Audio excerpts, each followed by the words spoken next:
Yes, sir. What's poppin'? It's your boy Staz, the Italian Stallion, AZWay2 Active. We here with another episode of The Definition of Active.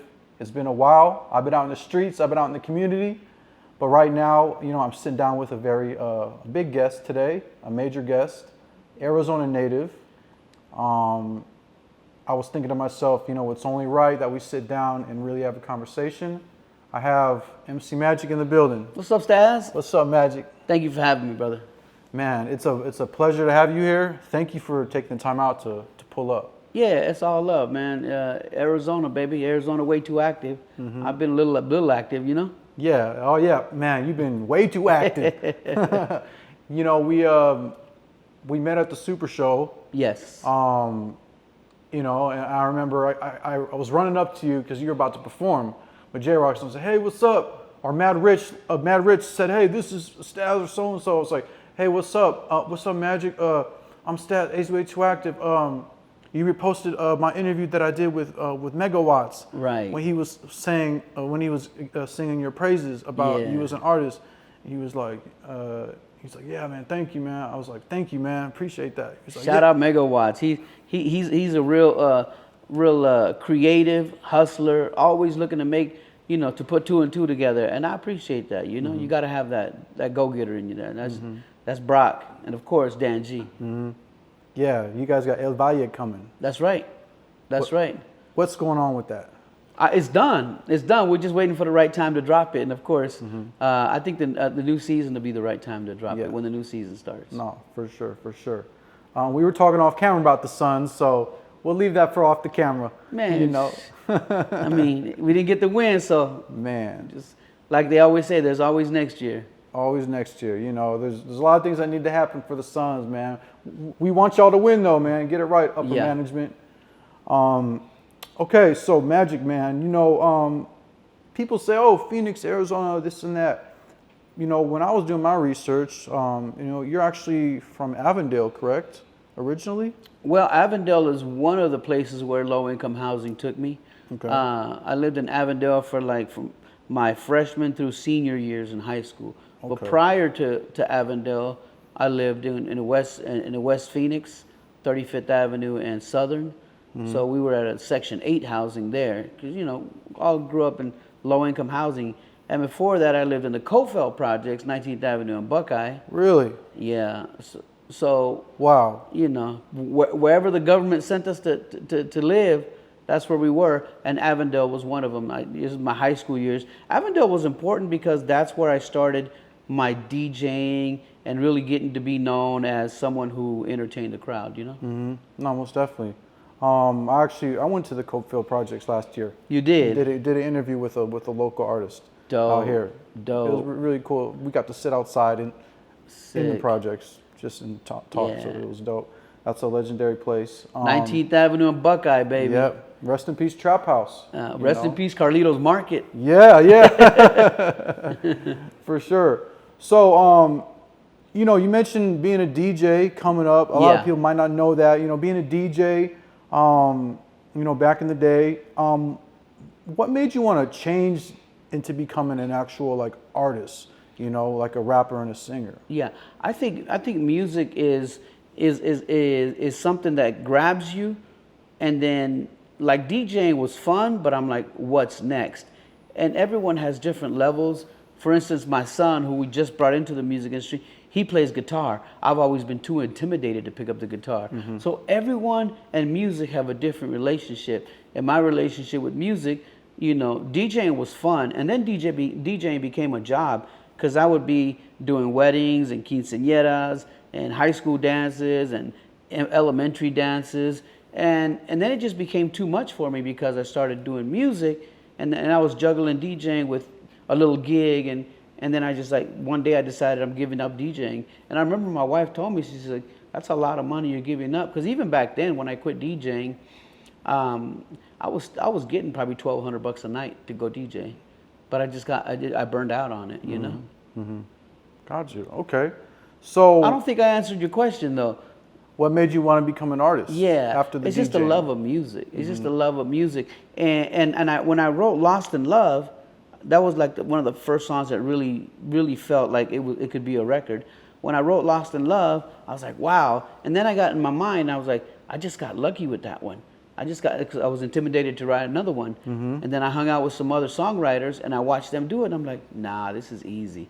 And I went back to writing songs. Yeah, that's incredible. I mean, was there anybody that you saw growing up, or just growing up in Phoenix, like, man, I want to be like that rapper. I want to be like that artist. Anybody influence you? To be honest with you, I didn't discover rap, hip hop, until like I was a freshman in high school. Okay. Because Rapper's Delight had not come out yet. So even though it was happening on the East Coast, I was just listening to like Zapp and Roger, One Way, Lakeside, stuff like that. And I'm taking you way back, but I was born in '67. You know what I'm saying? And so the one artist that really made an impact on me, it was before we moved to the Cofell projects. We lived in a little house on 19th Avenue in Lincoln, right there, a little beat up house on a street called Lincoln. I remember walking to the Arizona State Fair. It was like a 4 or 5 mile walk. So I walked because I heard that Zapp and Roger were performing that night at the Arizona State Fair. No money in my pocket. I went around the back and jumped over that fence. It was dark, but I got into the Coliseum, and I watched Zapp and Roger perform. I was in a nosebleed section, but I remember Roger being on that talk box going, "Phoenix, Arizona." And when he did that, it just penetrated me. It touched me in a certain way. I didn't even think one day I'll play the talk box, but I ended up receiving a talk box from his family. Wow. Which is crazy, but he really inspired me a lot. And every time Roger would come to town, Celebrity Theater used to be really active with R&B shows. And I even worked there for a while, distributing flyers for concerts. Wow. So I would go see Roger there all the time, and for a little season, it was tradition to go see Zapp and Roger on Thanksgiving night. Like you'd have dinner with the family. Okay, by 8, 9 o'clock, let's go to the concert, and it was always phenomenal. So Roger really inspired me a lot. Zapp and Roger, Computer Love. Yeah, Computer Love, More Bounce, Heartbreaker, Dance Floor. Yeah. The list goes on. Yeah. Hip hop has sampled them many times. I think that was like the earliest version of hip hop, because I was into that music before EPMD sampled it for "You Got to Chill." Yeah. Chill. You know what I'm saying? Yeah. It's amazing. That to me was hip hop, and then after that came the breakdance era. Yeah. So the breakdance era and the b-boy was really heavy at that time. And so all those are the songs that really influenced me. But the first rap song I ever heard was Rapper's Delight, and it was really a beacon for me, because I felt, wow, there is a way I can do music. These guys are just rapping. I can figure out a way to rap, No, it's incredible. And I did hear on another platform that you did listen to a lot of R&B as well, growing up, and a lot of regional music as well from Mexico as well. Yep, Mexican music. The 70s music was what my mom was playing, because she's originally from Mexico. And so she would play that stuff in the background, and I would hear it as a kid, and it influenced me to be a love song writer. All the love songs that my mom was listening to. But on top of that, I remember listening to Midnight Star. They had a record called Slow Jam. I was all alone. I was feeling rather low. And something about those early love songs, those R&B songs, Freddie Jackson, GQ, I Do Love You, all those songs, they kind of molded me. I remember even being a DJ, I couldn't wait to drop the slow jam set. You go to the nightclubs now, it's all dance music, but I couldn't wait to drop the love jams, and which is really where my heart is at with the love jams, No, for sure. That's great right there, and that's some of the most timeless music. I still listen to that music as well. Yeah. From back in the day, just doing my homework, being a music head. But anyway, so you're coming up in Phoenix, doing the DJ stuff, you become an artist, and then there's Nasty Boy Records. You started Nasty Boy Records, correct? I did. I founded Nasty Boy Records in 1990, and I was just thinking about what would be the perfect name for my company, And back then the most popular record company, of course, was Notorious Big and Puff Daddy with Bad Boy Records. And Bad Boy was already popping, and I was still trying to research what should I name my record company. And then working at the swap meet, I found a hat like this, one of those black Rhythm Nation hats like Janet Jackson was wearing, and they had a silver plate that said Nasty Boy. I said, that's my label. And so that's what I named it, Nasty Boy Records. Wow. And so you just named it Nasty Boy Records. Like what did it take to actually like start getting it as a household name? Like, you know, you just decided one day, okay, I'm going to name this Nasty Boy Records. Yeah. What was the next step? Well, I needed a label. I needed a name of a record company because I was getting ready to press a 12-inch version of my first single ever, Just a Groove, with Lost in Love as the B-side record. Wow. Yeah, and so I remember it was a when you order from disc makers, I think it was disc makers, there was a label on the back, and they had different labels, generic labels you can pick, and I picked a lime green and yellow one. And then they put my logo on there, Nasty Boy Records. So I was officially a label. Yeah. You know, went ahead and copyrighted it and took the trademark on it, everything, registered with the Library of Congress, the Secretary of State, all that good stuff, you know? Okay, and then as far as like recording and making music, did you have a studio at your place? Yeah, I've always had a studio in my home. That was me from early on. I wanted to record because I remember studio time was really expensive back then. I mean, I don't think studio time has increased that much since those days, but still paying $75 to $100 an hour back then was a lot of money. Yeah, you know? for sure. Was a lot of money. So I figured I'll just buy me a Mackie board. And I remember the first recording that I did were on a thing called it looked like a VCR. It was called an ADAT. Wow. So the ADATs, it had 8 tracks. So I would record the music into it, then bounce it to stereo to track 1 and 2. And I had 6 tracks to do vocals. Wow. That's something. Yeah, that was amazing, man. And the ADATs sounded amazing. I'll tell you how amazing they sounded when I put Lost in Love that I recorded back in 1990, 92 to current recordings. It still hangs out. It still hangs with 2024 recordings. It's amazing. Those ADATs were dope. Man. Wow. That's insane. And Lost in Love was the first record It's the first one that caught on. did it for you. Yeah, it caught on, but it didn't catch on as heavy as I wanted it to because I couldn't get no support from radio. I remember the radio DJs, they would say, yeah, it sounds good, Magic, it's dope. And I'm like, so you're going to play it? Like, oh, no, we can't play it. You're not even a major record company, man. You got to, and it was just such a pulling teeth thing to get the support of radio. And of course, without social media, without YouTube, I mean, if radio wasn't playing you, no one even knew you existed. Yeah. And so that's when I started, campaigning to be an opening act at celebrity, opening act at lowrider shows and all that. Started building my name that way. And when people heard that Lost in Love, it would ring and ring. And then that came out in like 1990, 92. By 95, I got enough songs together to put out my first album. Yeah. Yeah. And talk about your first album and how that helped propel you to the early 2000s when, stuff started really going crazy. Yeah. You know? Well, that was 95 when I dropped my album, Don't Worry is what I called it. Don't Worry is one of the songs on the album produced by Dre LaShawn. Shout out to Dre LaShawn because he really had my back as a producer back then. And I was also working with iRock Loke. iRock. Which is just iRock now, but back then he was called iRock Loke. Wow.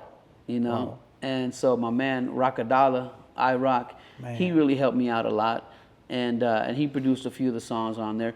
And those early songs were really just me bragging that I was working at the swap meet, that I was coming out the PHX, steady coming at ya.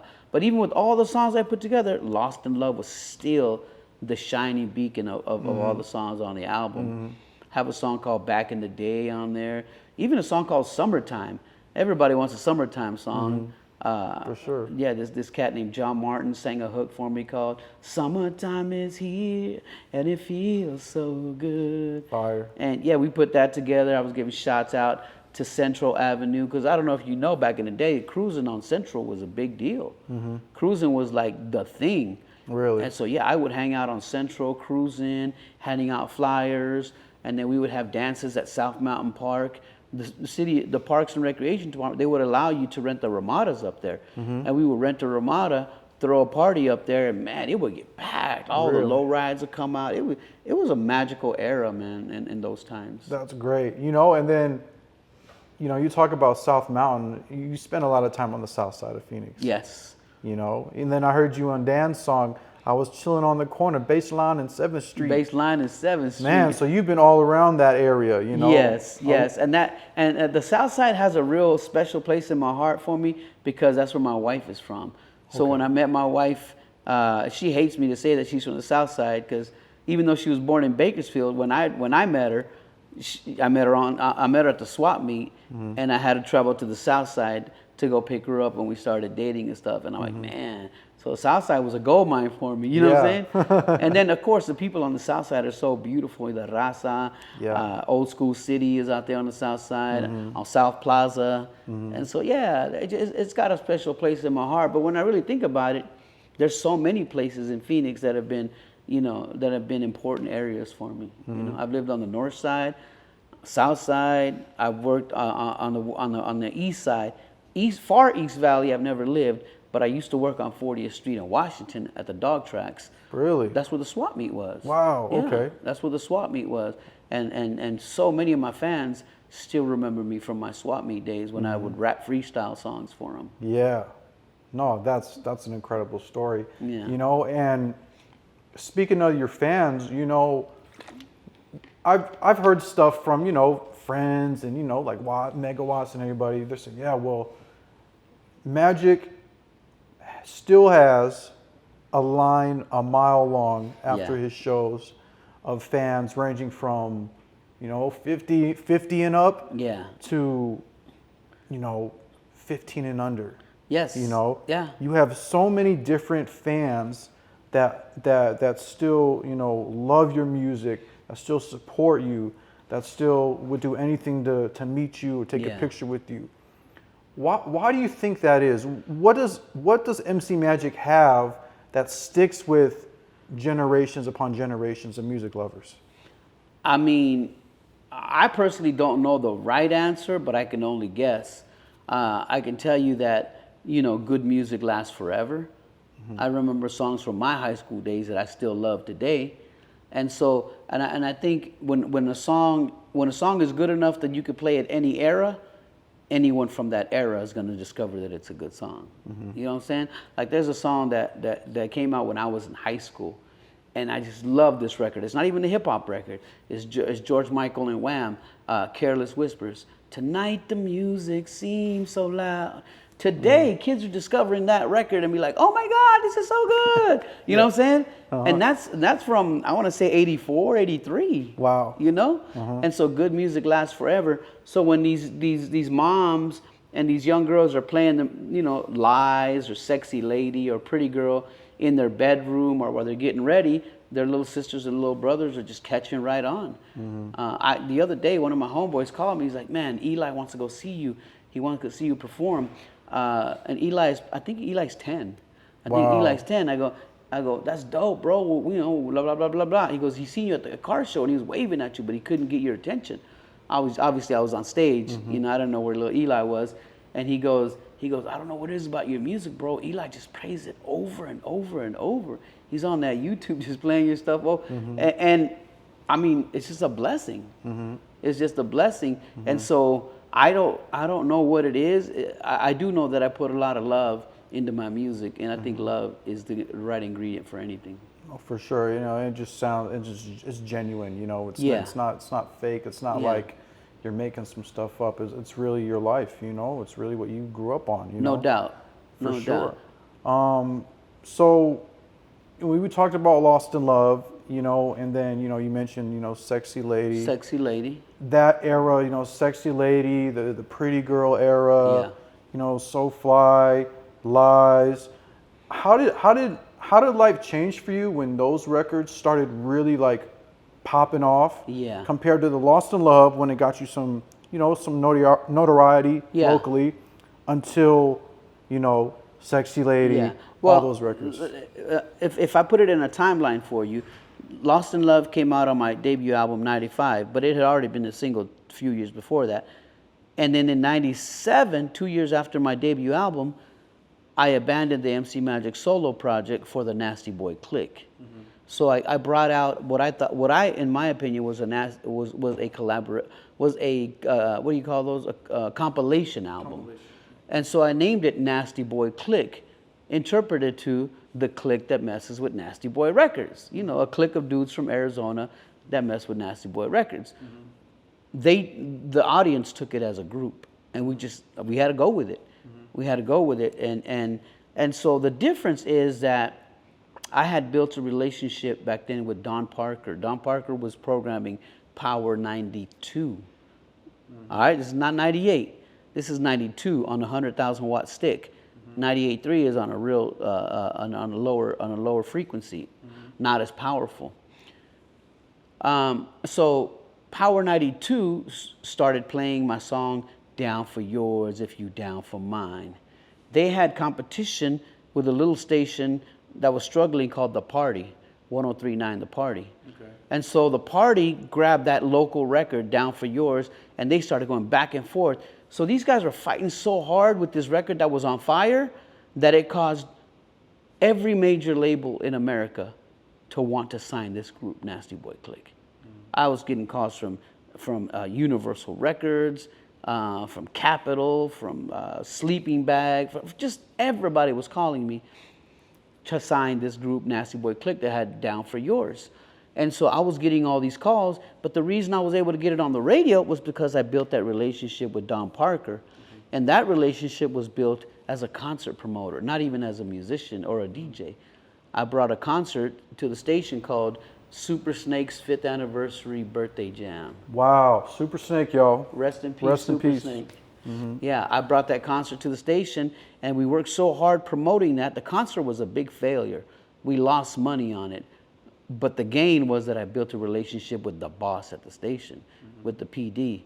And so when Don Parker, after the concert was over, I said, "Hey man, I'd like to come down to the station and show you some stuff." By then we already had a relationship. And he listened to it and he's like, "Hey, it sounds a little bit like Zapp and Roger." I was like, "Yeah, he's featuring Roger Troutman." And so he put it on and it blew up. It blew up. Back then, everything was gauged off the phone lines. So the phone lines went on fire and the rest is history. We ended up signing a major label deal. Fortunately, I had a real good lawyer negotiate that deal. And if Mercury Records didn't exercise their second option, we were free to walk out with the contract, with our name, with everything, except the masters that we gave them, and so that's what ended up happening, And so sometimes when you're at your birthday party, so like say you orchestrate your own birthday party. And, I want everybody to make sure they have fun. I want to make sure that the drinks are cold, that you don't really get to enjoy the party. That's kind of how my success has been. Always worried about, what are we going to do next? What station are we going to line next? And what record are we going to release next? I've always been the mover type of guy. Never really stopped to, all right, let me enjoy this moment, But then again, that's what it takes to be successful too. Is to take it in, couple seconds, and then get up and kick ass again. For sure. I agree 100%. And I just want to let you know, personally, man, I remember being in middle school, and rolling around listening to the radio, and these records would come on, and I'm just like, man, like, yeah, these are great songs, and they still stick with me to this day. Thank you, brother. I appreciate that. And I'm proud of all those songs that I wrote and produced. Every single hit came out of my home recording studio. We didn't record any of those songs anywhere, any big studio or whatever. They all came out of MC Magic's little Nasty Boy Records studio, And I'm proud of them because, I put all my heart into them. From every guitar pluck to whatever it is, the girl that sang the hook, all that stuff, it was just carefully crafted. And it worked, like still Pretty Girl. TikTok in 2024 is playing these kids are singing along to Oh, Pretty Girl. man. That song came out in '04. TikTok. Yeah. It's like you have a whole new fan base now. It's a whole new generation. whole new generation. A whole new generation. And I love TikTok. I mean, I was just telling my wife, I'm watching what my TikTok does according to what I post. In the last week, I've gotten almost 30,000 new followers. Wow. In the last week, almost 30 grand. We're like at 27,000 that just came on board. Wow. And it's amazing, especially, you know, because I'm distributed, you know, Nasty Boy Records is distributed through Universal. And right now, all Universal music is banned from TikTok, or our distributor took it off of TikTok because they have that dispute. The whole thing, yep. The business dispute. But even with that, I decided to start doing a cappella versions of my songs. That way we're still present, and that's really what propelled my channel to go, you know, to go crazy. I mean, I just started TikTok a year ago, maybe. I'm getting close to 630,000 followers. Yeah, you'll be at 1 million soon. Yeah, I'll be there soon. Yeah. Yeah. And it's awesome because I use that to promote my concerts. You know, that's another thing that I was able to start is my own concert promotions to promote myself, Lil Rob, and Baby Bash. Yeah. You know, on your TikTok, there's a video of you in the backyard at a family's gathering, 17-year-old birthday party. Yes. And you're performing in the backyard of, you know, a local, you know, person's backyard. You know, how important is that to you to really touch the people like that? And, you know, how do people get you to come to their backyard and perform for them? You know, to me, it blows my mind that they're willing to pay the rate to get me there because it's not cheap. It's not cheap for a backyard boogie, but this little girl who's turning 16, that's what she wanted. She wanted MC Mad to come sing, her and her friends, and that's exactly what we did. And so my manager worked with families that want to bring us, because we get 1 million requests. Obviously, we couldn't do 1 million gigs, but we take the ones that make sense, and he works with them as well. Some of these are booked 2 years in advance, and he'll put them on a payment plan. We want to make it happen. That's cool. You know, we want to make it happen, and so the private parties, they mean a lot to me. I could be busy all year doing them, you know, for damn near close to nothing, but then I would run myself ragged. Yep. You know, and so we've also put in enough years to make sure that we get the right business out of this. You know. Yeah, for sure. You know, and seeing that little kid just lose it when you perform, right? That's a heart tugger, and I think that's resonated with millions of people. Yes. You know, seeing that. Yeah, matter of fact, I think that particular video is like either 3 or 4 million views right now, and yeah, that's one of the first things that I had go viral, and I was like, okay, this TikTok thing is working, you know. And so yeah, it's dope to be able to have a 30-year career, and to still have so many vibrant young fans, you know, showing up to my concerts and requesting me to be at their quinceañeras. We get tons of those requests. Yeah. You know? It's insane. It's beautiful. And, you know, I mean, if you guys don't know, just go on his website and look at his schedule. Yeah. You're booked all year. You're booked all year. We're solid. Right now we're solid through the end of 2024. Yeah. And I'm not just saying that, like, it's literally, you could see the dates. Yeah. You know, you might have a couple days off, but then after that, it's the next city. And sometimes I request dates off because I still need. I still got to tell my manager I want this weekend off because me and my family are doing this, or me and my wife are taking this little trip. So I have to request days off from my manager. Otherwise, he'll have me working like a broke man, you know. Yeah. All right, Magic. So I want to ask you, you've been doing it for a long time. There's other artists that come out of Arizona that have had some sort of success, minor success, major, minor. What do you say to the folks who say, hey, that's the GOAT of Arizona hip hop? He's the biggest rapper to come out of Arizona. You know, what does that mean to you? You know, what do you say to people who say that? You know, do you have anything to say to that? How does that make you feel when people say that about you? Honestly, I take it as a compliment, but also as a grain of salt. Because, you know, I take it with a grain of salt for the simple reason that you know, even though I may be the most notable rapper artist out of Arizona, no disrespect to CeCe Peniston, right? I never reached the levels that I wanted to reach, and so that keeps me humble, you know. Like someone might say, "Man, you're amazing." I'm like, "Yeah, but Drake is really amazing," and so those are the kind of things that, because I have a competitive spirit, especially when it comes to business, when it comes to booking concerts and doing shows and attendance and ticket sales. All these statistics are important to me, and it's fine that people see me in that light. But it's all perspective, you know what I'm saying? It's all perspective, and I appreciate it. I appreciate it, but I'm not gonna put a crown on my head and be like, "Yo, I'm the king of AZ." Yeah, you know, who cares? Got you. I got you. And you know, and when we talk about you touring and selling out shows, it's everywhere in the country. Yeah, yeah. It's the East Coast. It's Atlanta. Yeah. You know, there's big hip hop artists out Yeah. right now that can't sell out venues, and they have, you know, 5 million followers on Instagram or 10 million, and they can't even. Man, I don't even know how to answer that, because if I had 5 million followers, I only got 500,000, and we're selling out shows from coast to coast. So if I had 5 million, man, it'd be so much easier to just sell out concerts. I'm a businessman, and so I'm blessed. I'm blessed to be able to sell out in Minneapolis and in Atlanta, Georgia, and New York City, and Queens, New York, and San Francisco, and Houston, Dallas. I mean, I'm everywhere, baby, and it's a blessing.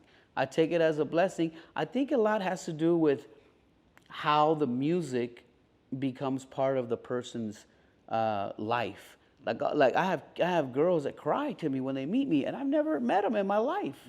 They'll hug me and they'll cry, telling me what my music means to them. And I've never met these fans in my life, and there's just a bond built with the theme of the songs that have love. I don't know, maybe there's a lack of love songs out there. I don't know. Yeah, who knows? You know, there's all types of opinions out there. We don't know. But the love songs is, I think people love it, you know, and people need that. Yeah. You know, especially on the airwaves and on Spotify and all Yeah. these platforms, you know. So staying on the Arizona music topic, for an artist that's trying to make it out of Arizona, an artist trying to pop, you know, you obviously came from a different era and put in the work, the groundwork, Yeah. and grinded. What advice do you have to an artist from Arizona? What does someone from Arizona need to do to kind of take it to the next level, you know? I don't think it's just Arizona. I think it's anywhere. Whether you're from Kentucky, Omaha, Nebraska, Lincoln, Nebraska, Boise, Idaho, I think you have to be really honest to the art. The art is music. Make the best music you can make. Even if you only get a few likes, when you have good music, someone will tell someone else about it.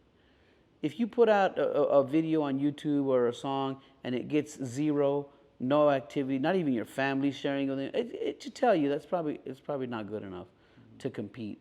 Because it's, at the end of the day, it's competition. It's competition.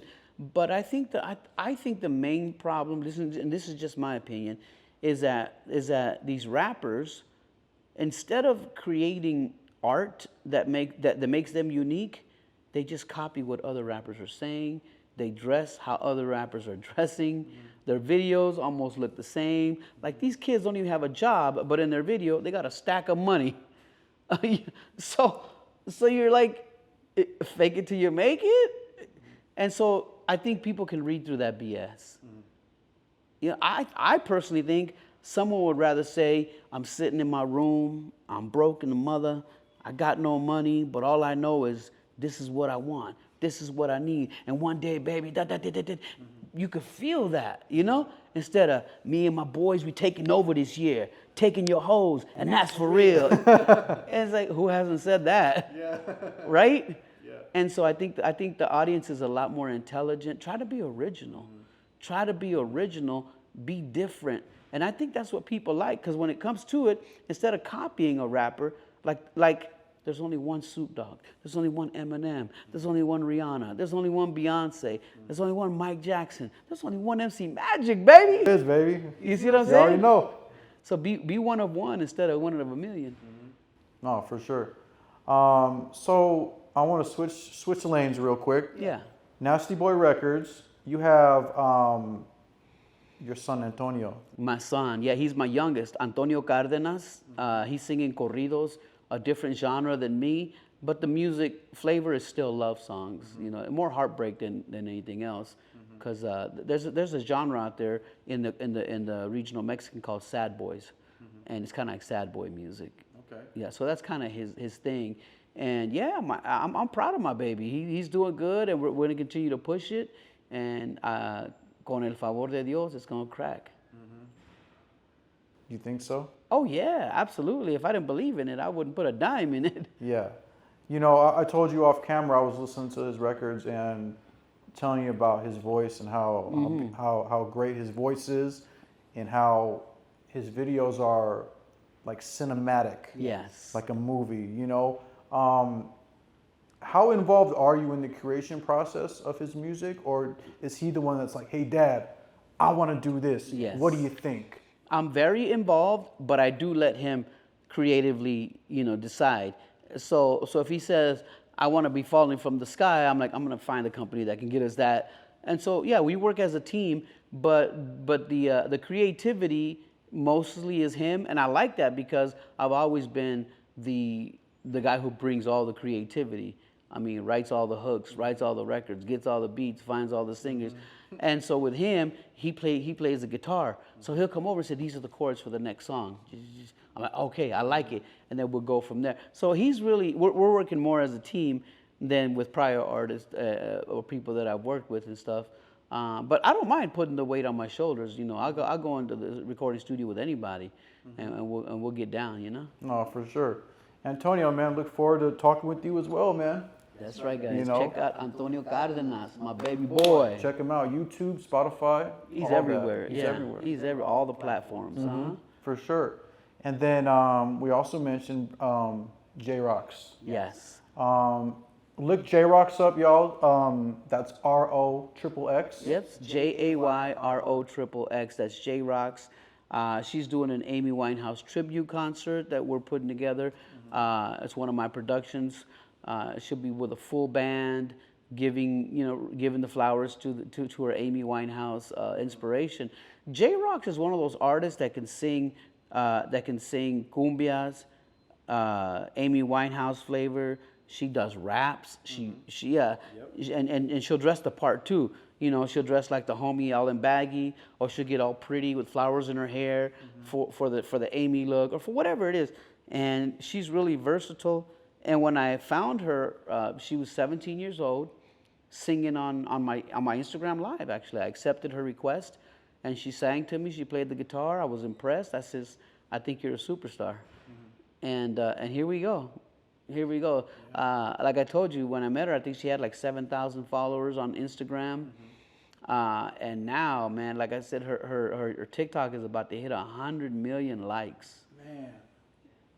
She's powerful. We have a little merch drop that we're doing together later this year. She's also collaborating with FB County on a new drop called J County.